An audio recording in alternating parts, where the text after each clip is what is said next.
folks, and welcome to this episode of The Grow Show. Now, The Grow Show is here to help you grow yourself, grow your business, and grow your community. And I'm joined with Adam Collins here today.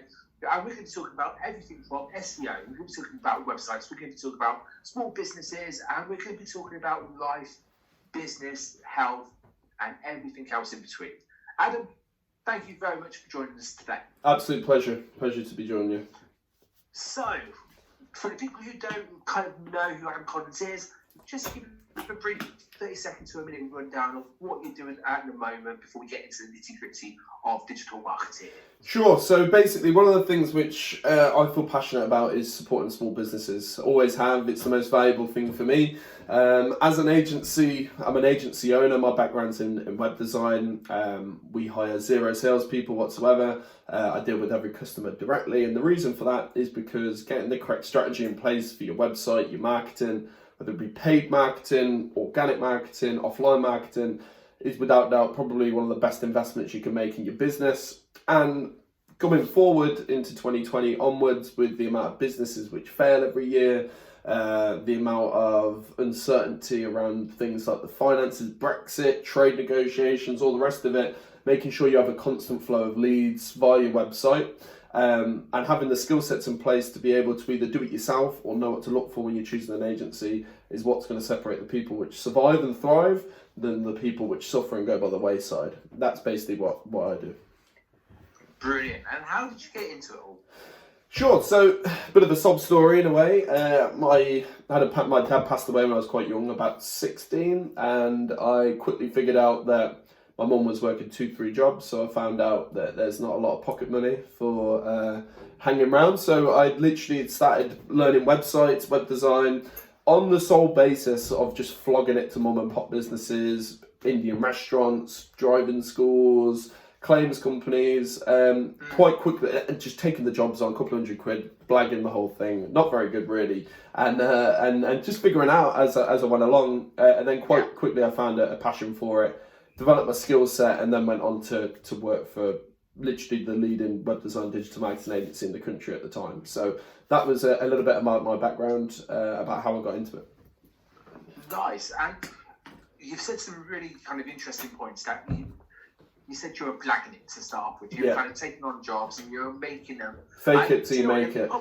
That's it. And there'll be people listening to the podcast who might potentially be in the early stages of their business or might have a passion that, like yourself with web design, where you were kind of looking into it and playing about with it, but actually other people wouldn't have had that impression. Do you think people would have had that impression of you, or would they look to you and gone, actually, do you know what, Adam knows what he's doing? I think it's how you present yourself. I'm a big believer of fake it till you make it. It's sort of an old analogy in personal development. I think though a lot of people fake it till they make it, and then they don't close that knowledge gap. And I think that's where you start. It starts crossing the line with businesses. Also, as well, the selling the services at dirt cheap in order to gain the experience.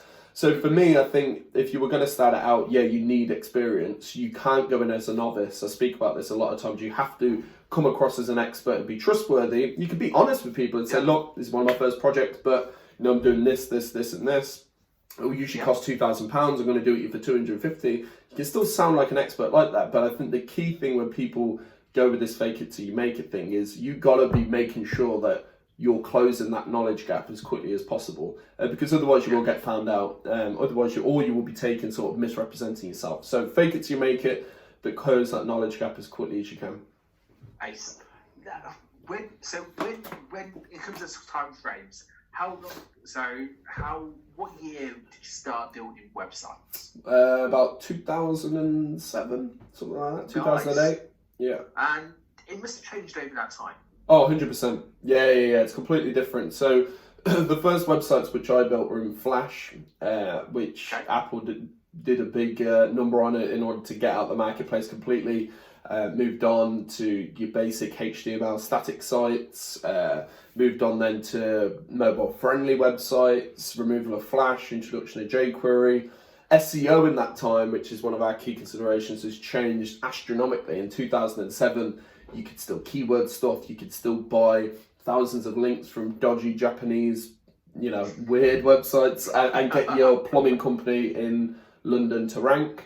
All of those things now don't exist. So yeah, it's definitely a different marketplace. And if you're going to enter this industry, or as a business owner, if you think about doing it yourself, you have to be aware of how fast this changes, because one of the things which I went to work for that agency, I basically said, look, I'll work for nothing. It's so hard to get a foot in the door in this industry. And a good agency, I'll work for basically minimum wage, just let me in.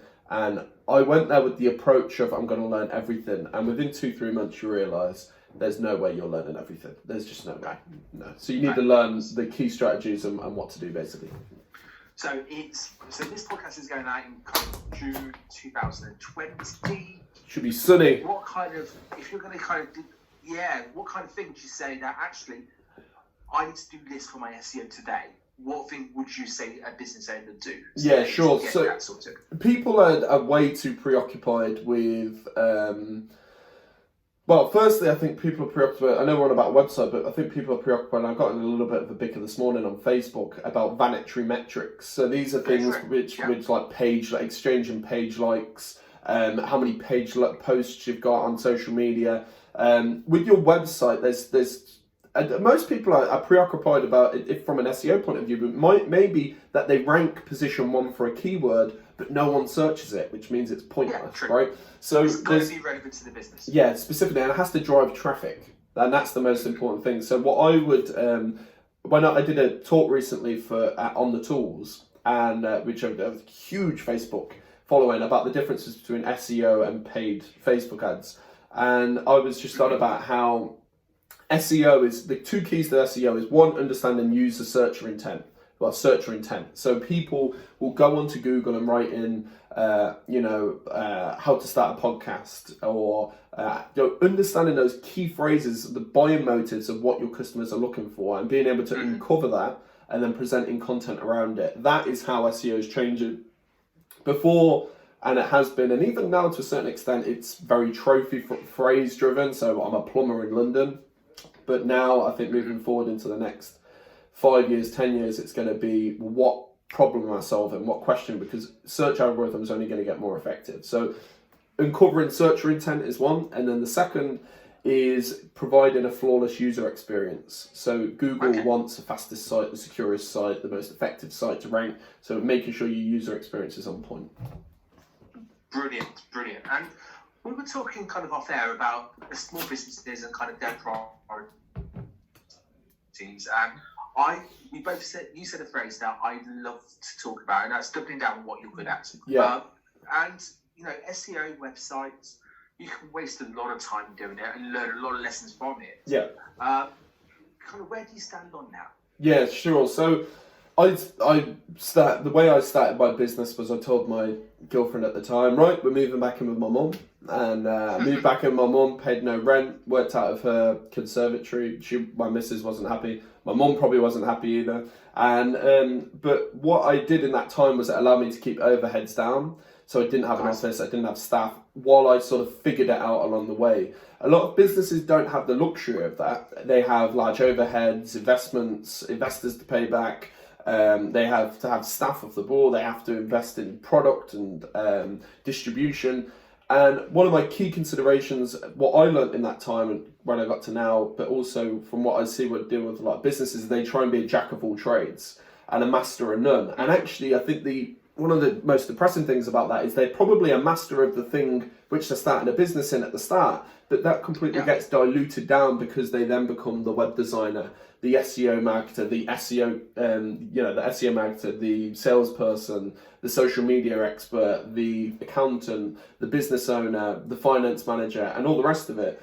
And that's the temptation when you go with Wix and do it yourself, Squarespace. Do that if you're technically minded. If you're not, and it's going to take you 10x hours to do, what do you value more, your time or your cash? Because all cash is stored energy and stored time. So I'd be saying to people, if that's not the way they're inclined, the same way that as an accountant, I'm terrible at accountancy. I would never ever consider doing the accountancy myself. I'll outsource it. Find a good supplier, make sure obviously it's cost effective for you, outsource it, and then double down your strengths and your time on the things you're good at and generating leads. Brilliant. I couldn't say it better myself. That's excellent. In terms of kind of the websites and where they're kind of moving to? You've already kind of hinted of where they've been in the past and when it could be going to, so faster, responsive, instantly buying motions, all that kind of stuff. But is there going to be any kind of big leaps in technology in terms of websites, or is there any kind of trends you're seeing that are coming through at the moment that people should be aware of? That's a great question. I think probably voice is probably where it's going to be going, and voice search. So I've spoke about this quite a few times. The way advertising's worked as well. I mean, the big battle. So Google at the minute are in a big battle with Amazon. Amazon have obviously dominated the marketplace when it comes to selling. Google now are presenting a lot more buy now options within their search algorithms, within search, so people don't even ever go to a website. So there's a couple of key things to think about that. One is making sure your site's built with Google's schema, and that you're so when people are searching for your searches, it can find your products or services or frequently asked questions and present them directly in Google, because people might not ever actually get to your website now because it's presenting a lot more things directly in the search. The second is accommodating for things like search. So the way these apps and Google Home and all this technology is going to go is it's going to get to a stage where it's built into your fridge or your cooker, or your Alexa's there, and you're going to be saying things like I need XYZ or blah blah blah, and you're going to be presented with the solutions there and then. Or it might be, Google, how do I do this, this and this? How do I make this, this and this? What tool do I need to do this? So making sure that you're with one step ahead and you're thinking about those considerations could allow you to monopolize that marketplace and that sector, because a lot of people aren't going to be doing it. Especially the big companies are notoriously quite clunky with changing and adapting to these types of things. So if you're a small business and you potentially think that someone could be asking a question to search, I'd definitely be considering that, because it won't be too long before you're speaking to your cooker or your fridge, and I guarantee that will be the case. I agree. These things need to come in, and it's actually, I say come in, it's already here in some places. And some appliances are getting smarter all the time. Definitely. And that, with the introduction of data, and the more times they use it to test it, it's only going to get smarter, it's only going to get quicker, and actually, ultimately, buying process is changing. Yeah. Which means that social media, marketing, and websites all need to react to it. So Definitely. I completely agree. Being one step ahead of the game, Yeah, and understanding your customers, and then be able to react. Well, be proactive rather than just reactive. yeah, Dead true. awesome. Dead true. So in terms of kind of, we touched upon loads of stuff. There's been loads of golden nuggets already in here. Yeah. But one area we haven't really kind of touched upon is your business. Yeah, So sure. we spoke about a little bit about your products to start off with, in your 30 seconds. But how are you helping people at the moment, and how can people get in touch with you?